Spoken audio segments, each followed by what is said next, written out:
Halo semuanya. Assalamualaikum warahmatullahi wabarakatuh. Jumpa lagi di YouTube Rohmain Channel. Mohon di like, subscribe, dan share. Assalamualaikum warahmatullahi wabarakatuh.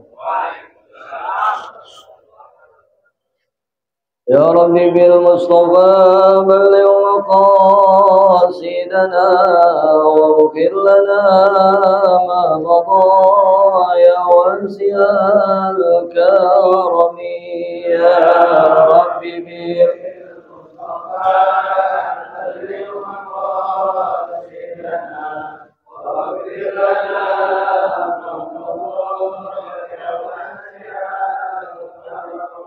هو الحبيب الذي ترجى شفاعته لكل هول من الأول مكتهم يا ربي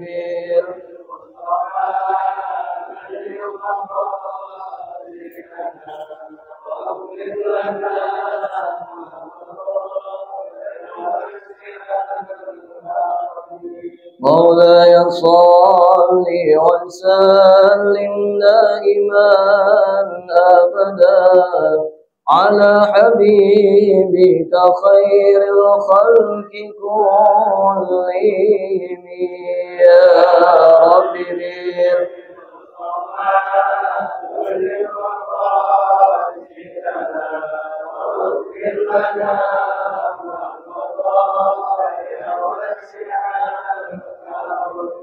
اللهم صل وسلم وبارك عليه. بسم الله الرحمن الرحيم. الحمد لله الذي أرسل رسوله بالهدى ودين القيم. أشهد أن لا إله إلا الله وأشهد أن سيدنا محمدا عبده ورسوله. اللهم صل وسلم وبارك على سيدنا محمد وعلى آله وصحبه أجمعين. أما بعد. Para ketua DKM Masjid dan Musalla, segenap jamaah kuliah subuh, Bapak Ibu yang dirahmati Allah Subhanahu wa taala. Puji syukur kehadirat Allah Subhanahu wa taala yang mana dengan karunia nikmatnya alhamdulillah pada pagi yang mulia ini kita masih diberikan kesempatan untuk berkumpul kembali dalam rangka mengikuti kegiatan kuliah subuh, silaturahim dan kajian-kajian keilmuan. Mudah-mudahan apa yang telah kita laksanakan dan yang akan kita laksanakan nanti mendapatkan ridha dan rahmat dari Allah Subhanahu wa taala. Salawat teriring salam tak lupa tercurahkan kepada baginda Rasul Nabi Muhammad sallallahu alaihi wasallam yang mudah-mudahan senantiasa kita nanti mendapatkan syafaatul uzma dari baginda Rasul Nabi Muhammad sallallahu alaihi wasallam. Hadirin Bapak Ibu jamaah yang dirahmati Allah Subhanahu wa taala. Kalau diawali tadi akhir ada pantun, awal juga ada pantun, Pak. Burung pelatuk di rumah Mpok Tati. Kalau mata masih ngantuk makanin itu roti. Hadirin Bapak Ibu jamaah yang dirahmati Allah Subhanahu wa taala. Patut kita bersyukur kepada Allah Subhanahu wa taala atas nikmat yang Allah berikan kepada kita. Nikmat apa? Nikmat yang sedang kita rasakan sekarang. Yang alhamdulillah Allah memberikan kita nikmat yang begitu besar. Nikmat kita diringankan langkah kaki kita untuk hadir di majelis yang mulia. Ini kuliah subuh majelis mulia apa majelis yang kagak mulia? Majelis mulia, majelis yang baik. Mohon izin lupa di belakang ada sahabat saya Al-Mukarram Ustaz Luqman Hakim atau lebih terkenal di media sosial UJC. Ini majelis-majelis yang mulia, yang dimana ini majelis kita awali tadi dengan sholat subuh berjamaah. Alhamdulillah kita telah melaksanakannya, diimami tadi oleh guru kita Al-Mukarram Ustaz Haji Sa'id. Dilanjut telah kita mendengarkan kajian kitab yang kesemua itu adalah perbuatan-perbuatan yang baik yang memang Allah sudah menakdirkan pada pagi hari ini kita bisa hadir di tempat yang mulia. Makanya kenapa kita harus syukuri. Jangan sampai nikmat yang Allah berikan sekarang ini dicabut sama Allah. Dicabutnya kenapa? Kita mau datang ke majelis ilmu berangkat segen. Kita mau berangkat ke majelis zikir berangkat ogah. Kita mau gabung kuliah subuh, romaniyah, malas dan lain sebagainya. Kan ini bentuk nikmat yang hidayahnya itu diberikan kepada kita. Kecuali memang ada jamaah kita yang uzur, yang kurang sehat dan lain sebagainya. Hadirin jamaah yang dirahmati Allah Subhanahu wa taala. Dengan demikian apa? Berarti Allah sedang menakdirkan kita, sedang menginginkan kita menjadi manusia yang baik. Menjadi manusia yang terbentuk, manusia yang religius. Yang tadi disampaikan religius kita tidak hanya cukup kepada Allah saja. Dijelaskan tadi oleh Ustaz Khairul Zaki. Tetapi religius kita pun harus baik terhadap sesama manusia. Kalau ini sifat religius sudah terbentuk dengan baik, otomatis berarti kita memang benar-benar sudah tergolong orang-orang yang memang ditakdirkan baik dalam keadaan beriman dan bertakwa kepada Allah Subhanahu wa taala. Karena ada beberapa ciri-ciri, Pak. Ada beberapa ciri-ciri seorang hamba ini diinginkan baik oleh Allah, seorang hamba ini diberikan hidayah oleh Allah, seorang hamba ini diberikan anugerah yang besar oleh Allah Subhanahu wa taala yang membentuk dirinya berkarakter yang baik, berkarakter yang religius. Apa? Yang pertama, tanda-tandanya nih, seorang manusia tersebut, seorang hamba tersebut betah duduk bersama para alim ulama, betah duduk di majelis ilmu, betah duduk di majelis zikir. Kira-kira Bapak kuliah subuh begini dari mulai tadi jam 5 sampai entar kita tutup, gelisah apa kagak? Enggak. Sekarang apa yang mau kita gelisahkan? Urusan dunia terpenuhi. Apa? Minuman udah ada. Pisang gede-gede banget. Kata guru saya, Al-Mukarram Dr. Andes Haji Muhammad Amin, lah pisang gede-gede banget ini, saya mau tek malu kata Bim. Iya. Loh, Bim, cobain Bim. Habis kagak satu, Bim. Iya. Begitu. Minuman ada, makanan ada, terpenuhi tanpa harus kita mencari-cari terlebih dahulu. Makanya kan kalau kita mau silaturahim, pernah dijelaskan sama guru kita Ustaz Haji Ahmad Dahlan Abdullah, rezeki melimpah, umur panjang. Makanya kalau orang mau datang, Pak, kalau mau hadir aktif di kuliah subuh, insya Allah nggak usah mikirin duit buat nyari sarapan. Hitung, Sabtu kuliah subuh ada di Gandul, Cinere, Pangkalan Jati Baru. Tinggal milih mau di mana. Minggu BKKM, Senin ada di Albil, ya. Selasa ada di Jagakarsa, Rebo ada, Kemis ada, Jumat ada. Itu semua dipastikan paling tidak ada kopi dan lain sebagainya, dihiasi nasi uduk dan sambelnya. Enak agak begitu? Enak. Mau ngikutin talim, malam Senin di sini ada. Malam Selasa di masjid ada. Malam Rebo ada, malam Kamis ada, malam Jumat ada, malam Sabtu ada di Masjid Al-Akhyar. Itu pasti ada rezeki di sana. Kita dapat ilmu, silaturahim banyak saudara, perut kita pulang dari ngaji ke kenyang. Karena kalau kita kumpul dengan para ulama betah, apa? Itu yang namanya perkataan kita terjaga dengan baik, Pak. Perilaku kita terjaga dengan baik. Hawa nafsu kita terjaga dengan baik. Kenapa? Karena kita kumpul dengan orang-orang baik. Kita kumpul dengan orang-orang beruntung, Pak. Pagi ini Bapak kumpul sama orang-orang yang berilmu dan alim. Berkumpul dengan orang-orang soleh. Ya, berkumpul dengan anak soleh. Ya, lah iya. Itu keberuntungan buat kita luar biasa.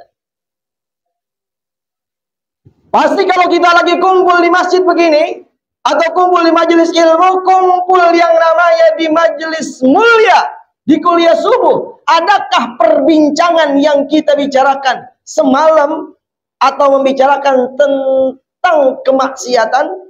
Tidak. Nggak mungkin ngomongin biduan yang begitu seksinya di majelis yang mulia. Enggak. Gitu. Pasti yang dibicarakan hal-hal yang baik. Terjaga tuh hawa nafsu kita, terjaga perkataan kita.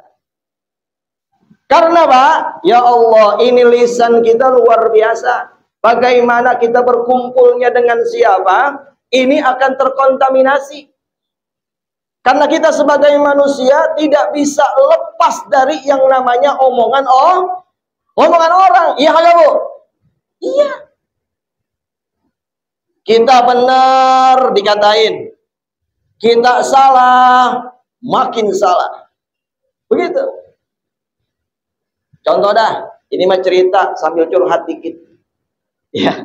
Saya dari MUI Kelurahan Gandul memegang amanat DMI Kecamatan Cinere. Itu omongan yang pertama kali luar biasa. Yang membackup nih guru saya nih. Udah guru, lanjut aja. Apa dikatain? Pengkhianat, nusuk dari belakang. Luar biasa. Begitu. Saya ngurusin sebuah masjid. Emang kita mau memenahin semuanya. Kegiatan biar benar, biar ramai masjid, biar makmur sesuai dengan moto dari DMI, memakmurkan masjid dan dimakmurkan oleh masjid. Salah saya, Pak. Kebangetan aktif dikatain, itu seolah pengen nguasain masjid kali mah. Ya, kita pora-pora, salah. Pengurus ngapain aja sih? Itu. Karena kita tidak bisa lepas dari omongan orang. Bagaimana kita agar kita tidak termasuk orang-orang yang pandai menilai orang lain dengan lisan kita? Kumpul bareng di tempat yang mulia, kumpul bareng di majelis ilmu, kumpul bareng di kuliah subuh. Ini orang-orang Masya Allah. Kita kalau memanggil beliau-beliau, Pak, kita punya hajat, punya urusan, punya acara, ngundang, pulang kudu mikirin amplop sama isinya. Emang belum berkat dan lain sebagainya. Lah datang kemari, ilmu dikasih, apa juga dikasih. Emang Ustaz Khairul Zaki baca kitab dibayar? Kagak. Dua.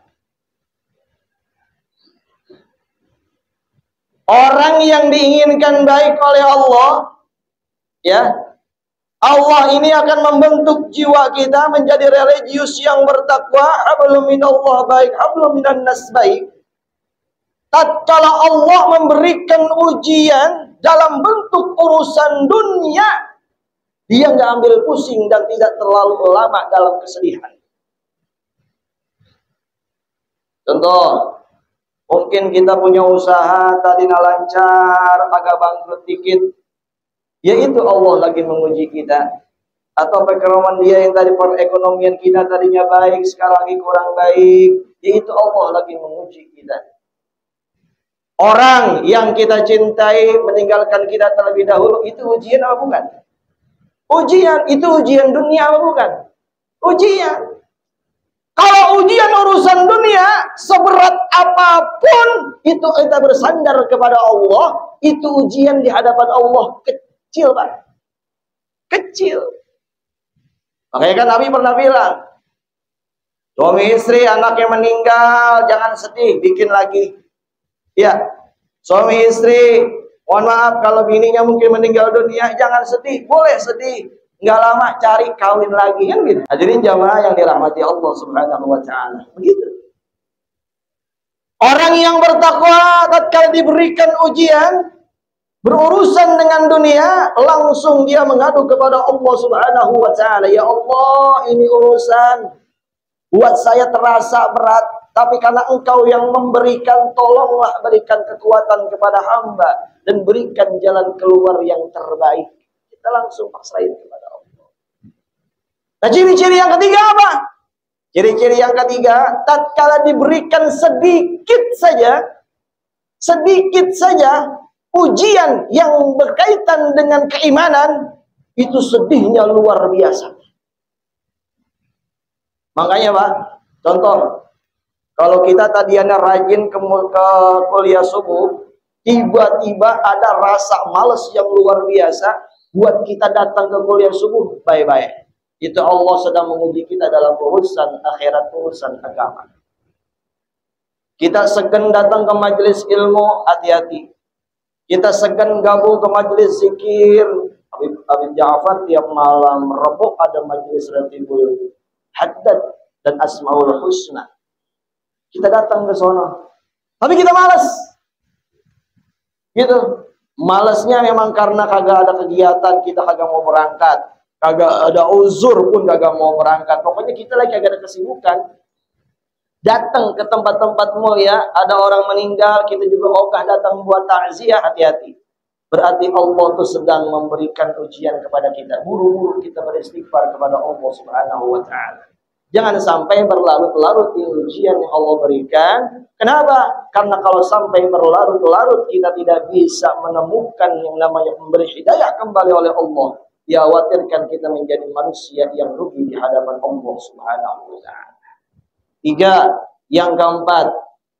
Yang keempat, tanda-tandanya orang diinginkan menjadi hamba yang baik, terbentuknya jiwa yang religius, beriman dan bertakwa. Dia tidak memenuhi perutnya dengan makanan dan minuman yang terlalu banyak, dikhawatirkan tercampur dengan hal-hal yang haram. Begitu. Makanya kan baginda Rasul mengajarkan kepada kita, kita makan berhenti sebelum kenyang. Pada intinya adalah urusan makan dan minum, kita pun kudu hati-hati. Kan pernah dulu dijelaskan dalam kitab Nasoihul Ibad, ada seorang pemuda ingin keluar dari kampungnya mencari ilmu yang sekiranya belum pernah didapati. Akhirnya sebelum keluar dari kampung tersebut, pemuda dibilang ini, lu ngapain pergi jauh-jauh ke sono kemari? Diam-diam aja di kampung lu jalanin ini beberapa ilmu. Di antaranya adalah jangan makan dan minum. Atau lihatlah apa yang kau makan dan yang kau minum, jangan sampai bercampur dengan hal yang diharamkan oleh Allah Subhanahu wa taala. Begitu. Kenapa, Pak? Karena kalau kita makan dan minum, kita tahu ini haram, kita tahu kita dapetin dengan cara yang tidak baik, itu berakibat ibadah kita jadi segan-segenan. Segan-segenan kita buat beribadah. Kenapa? Karena bercampur darah dan daging kita dengan apa? Dengan sesuatu yang haram, yang akhirnya tidak membuat semangat untuk kita beribadah. Yang terakhir, ciri-ciri orang yang akan terbentuk sifat religius yang baik adalah dia selalu memandang orang lain mulia dan dirinya hina. Pernah kita begitu, Pak? Terkadang kan kita kagak. Sering kita memandang karena rajinnya kita ngaji, karena rajinnya kita ikut kuliah subuh, karena rajinnya kita datang ke sono kemari ke majelis zikir, kita merasa orang yang paling mulia, kita merasa orang yang paling soleh, orang yang kagak hadir dianggap hina dan dianggap berdosa oleh kita. Jangan sampai begitu. Kita datang ke tempat yang mulia, tujuannya adalah untuk memperbaiki diri kita. Kita merasa hina, ya, kita merasa tidak mulia, merasa akan mendapatkan sebuah celaka. Dengan begitu apa? Kita semangat tuh untuk datang ke tempat-tempat yang memang diridhoi oleh Allah Subhanahu wa taala. Jadi pada intinya kita beramal soleh jangan merasa paling soleh. Tatkala kita berbuat baik, jangan merasa kita menjadi orang yang paling baik dan paling mulia. Jangan sampai kita pulang dari kuliah subuh, timbang dapat makan nasi uduk doang, perut kenyang tanpa ada pahala. Apa contohnya? Kita pulang, ketemu teman kita, iya dari mana? Kuliah subuh. Emangnya lu suka banget kuliah subuh? Habis. Ya, habis orang yang kagak datang kuliah subuh kita kata-katain. Ya, segan banget, malas banget itu gabung kuliah subuh aja, emang kagak pakai apa udah salah.